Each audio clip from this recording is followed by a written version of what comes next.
Bem-vindo ao canal.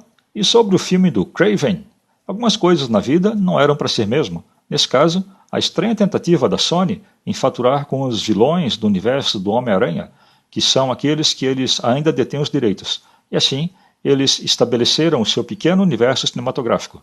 Afinal de contas, quem poderia se esquecer das maravilhas desse universo, como o Venom, o Morbius ou a Madame Teia, e agora Kraven, o Caçador, ou Kraven, o Caçador.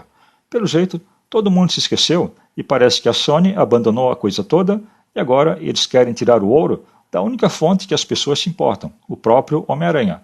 Muitos outros projetos com o Aranha podem surgir nos próximos anos.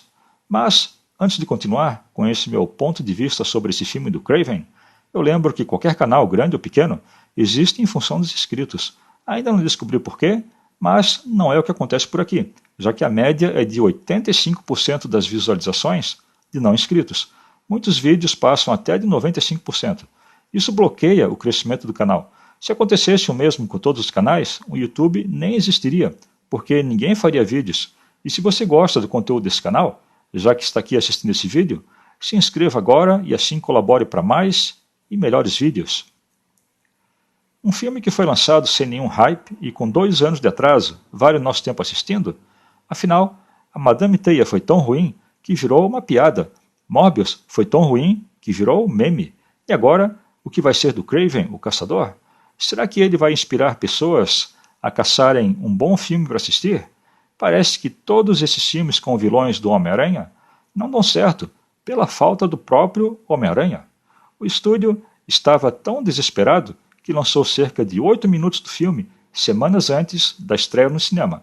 Os comentários não foram positivos, mas Kraven, o Caçador, mal dá para considerar um filme. Sua narrativa não é estruturada com um começo, um meio e um fim. Parece um amontoado de cenas desconjuntadas. Colocaram tudo num liquidificador e lançaram como um filme. As cenas paralelas não têm consequências e os personagens falam entre si como se estivessem em conversas diferentes. O vilão é um dos mais fracos que já vimos em filmes desse tipo. As atuações são ruins, os efeitos são piores ainda e existe um ar de indiferença dos próprios atores sobre tudo o que acontece no filme. Parece que fizeram tudo na obrigação e assim o estúdio poderia manter os direitos sobre esse personagem, mas parece que ninguém dá a mínima para isso. A ironia é que esse personagem está sendo escrito hoje para ser um anti-herói, mas como um caçador, ele seria o vilão ideal para as audiências sensíveis atuais. Kraven, nos quadrinhos, era carismático, descompromissado e determinado. Quando ele encontrava a sua próxima presa, não parava por nada.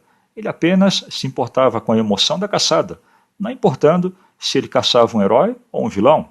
Esse filme não tem nada a ver com Kraven, usaram apenas o nome do personagem. O filme tem uma qualidade parecida com Madame Teia, com a diferença que Madame Teia tinha umas partes engraçadas e, além disso, tinha a Sydney Sweeney.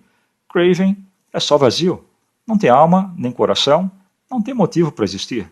Mas o filme começa de maneira promissora, com Kraven se infiltrando numa prisão russa para confrontar o administrador, porque ele era um traficante de armas responsável pela morte de pessoas inocentes. Claro, alguém pode perguntar o que um traficante de armas estaria fazendo trabalhando numa prisão gelada na Rússia, no meio de lugar nenhum. Eu também não faço a menor ideia. Mas essa sequência inicial tem alguma ação e cenas de luta bem filmadas, mas isso é tão diferente do resto do filme que parece uma história completamente diferente do resto. De certa forma, lembra o início do filme da Viúva Negra, que também foi um início muito bom, e o resto do filme também parecia uma outra história. E depois desse início, temos um flashback. O jovem Kraven e seu irmão Dimitri estão em um safari com seu pai. Então Kraven é morto por um leão ao tentar proteger seu irmão de um leão. Mas não tem problema, já que tem uma garota que é uma sacerdotisa, voodoo, ou qualquer coisa desse tipo, e que diz que o que ela pode fazer para salvá-lo. Ela lhe dá uma poção mágica e ele volta à vida, mas, dessa vez, ele é um caçador super-humano. E essa origem foi uma bela de uma porcaria. 16 anos depois, Kraven aparece como um fantasma, caçando pessoas más. Depois de acabar seu trabalho na Sibéria, ele vai até Londres para o aniversário de Dimitri. Mas, essa não. Dimitri foi sequestrado por algum homem rinoceronte, conhecido como Rhino nos quadrinhos, e quer que o pai dele pague um resgate. Como ele não demonstra interesse, Kraven rastreia a moça do voodoo, que agora trabalha como uma advogada em Londres. Isso que eu chamo de sorte e uma coincidência. Afinal, ele se encontra na mesma cidade ao mesmo tempo que ela, e assim o Kraven pôde encontrá-la. A única explicação é que toda essa situação é conveniente para o roteiro, e mais nada. Então, Kraven quer seu irmão de volta e o Homem-Rinoceronte quer matá-lo. Então, ele usa um super assassino para derrotar o Kraven, mas não tem problema, já que a moça do voodoo acerta esse super assassino com uma flecha. E então, a ação se concentra no Rhino e no Kraven, mas a pele do Rhino é tão impenetrável que tiros não a perfuram, nem facas, mas Kraven o esfaqueia e ele cai no meio de uma manada de búfalos e morre. Então Kraven descobre que o seu pai havia armado isso tudo, o que não faz nenhum sentido, já que ambos os seus filhos quase morreram inúmeras vezes. Mas qual foi o sentido nisso tudo? Ao final do filme, Kraven continua um caçador, como sempre, e o império do crime de seu pai continua a mesma coisa. Para um filme de 2 horas, parece que nada aconteceu. O roteiro é tão simples que quase não existe. O irmão dele é sequestrado e ele deve salvá-lo. E é só isso, mais nada. O personagem parece que se teleporta de um lugar para outro, para onde os escritores acharem mais conveniente. O Rhino não teve nenhum desenvolvimento como personagem. Não sabemos quem esse cara é, de onde vem, ou com quem ele se importa, ou qual é a ligação dele com o Kraven. Mas eu acho que ninguém liga para isso mesmo. Calypso, a sacerdotisa voodoo, é outra personagem com a personalidade de um tijolo. A atriz parece que nem tenta disfarçar que ela nem liga para o filme. E ela e o Kraven nem chegam e nem vão a lugar nenhum. Os dois têm uma verdadeira antiquímica. Parecem 2 robôs trocando informações. O problema é que as respostas não têm conexões com as perguntas. E essas coisas indicam que o filme pode ter sido reescrito e refilmado várias vezes. O elenco também é uma bagunça. Aaron Taylor Johnson, que saiu bem em Kick-Ass, mas aqui ele parece indiferente quase o tempo todo, como se ele não soubesse como interpretar o personagem em determinadas cenas. E ele parece que deixa para lá. Mas o Kraven nesse filme é um personagem sem motivação, objetivos ou personalidade.